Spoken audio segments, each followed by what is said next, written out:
وہیں سے چلا جاتا ہے۔ مولانا رومی نے جو کہا کہ جب اللہ نے تمہیں پڑھ دیے چونٹیوں کی طرح ریلے ہو زمین پہ تو لا الہ الا اللہ زنجیریں توڑ دیتا، انسان کو اوپر دے جاتا، چھوٹے انسان کو بڑا انسان بنا دیتا ہے، انسان میں غیرت دے دیتا ہے۔ انسان میں غیرت آ جاتی ہے جب وہ کہتا ہے کہ اللہ تیرے سوا میں کسی کے سامنے نہیں جھکوں گا۔ تو اس لیے بنا تھا پاکستان، ہم انگریز کی غلامی سے آزادی چاہتے تھے، لیکن قائد اعظم نے کہا کہ ہم یہ نہیں چاہتے کہ انگریز کی غلامی کے بعد ہندوؤں کی غلامی کرے، اس لیے پاکستان بنا تھا۔ لیکن آج ہم نہ ہندوؤں کی غلامی کر رہے ہیں انگریز کی، لیکن آج اگر ہم نے امریکیوں کی غلامی کرنی تھی تو پھر آزادی کی جنگ کیوں لڑی، کیوں جدوجہد ہوئی؟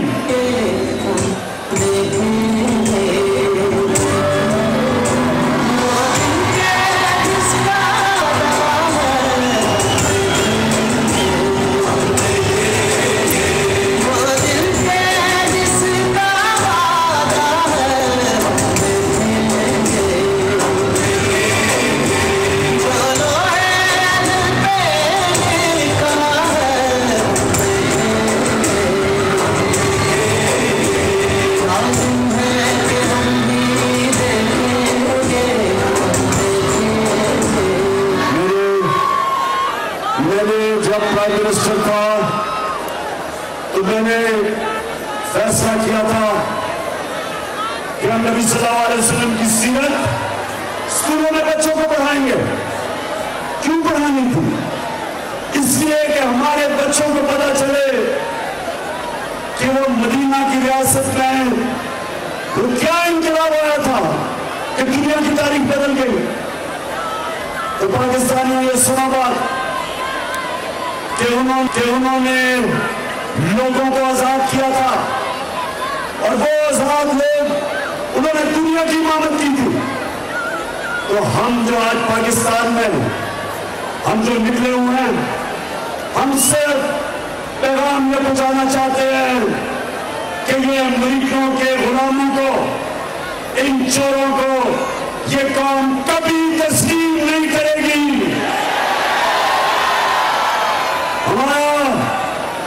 ہمارے عزیز لیڈر محمد صلی اللہ علیہ وسلم، انہوں نے جب تھوڑے سے مسلمان تھے، 2 سپر پاور تھی، انہوں نے ایک خط لکھا، ایک سپر پاور کو رومن ایمپائر کو، دوسرا جو پرشین ایمپائر تھا، انہوں نے پیغام دیا،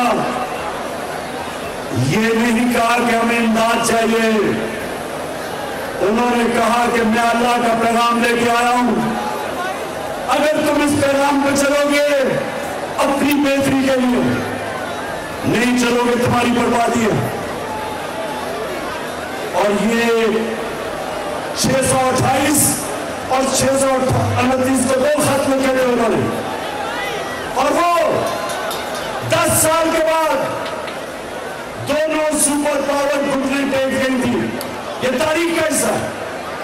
لیکن میں فیصل وہ ذرا ویڈیو چلاؤ کہ جو آج کل کے ہمارے حکمران ہیں وہ کیا کہتے ہیں، ہم اپنے نبی کی امت ہیں، لا الہ الا اللہ۔ اب یہ ذرا سنیں، جب میں آیا ہوں تو آپ سمجھیں کہ شاید ماننے آیا ہے، میں مان نہیں آئی کہ مجبوری ہے۔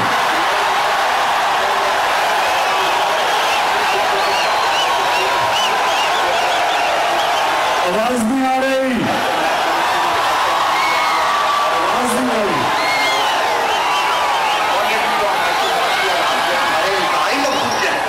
یہ سارے وینٹیلیٹر جو ہے نا یہ لگے ہوئے ہیں امریکہ کی مرضی سے لگے ہوئے ہیں۔ امریکہ کہتے ہیں یہ سارے کے سارے جو اپنے جو ڈرپس لگی ہیں جو Jesus.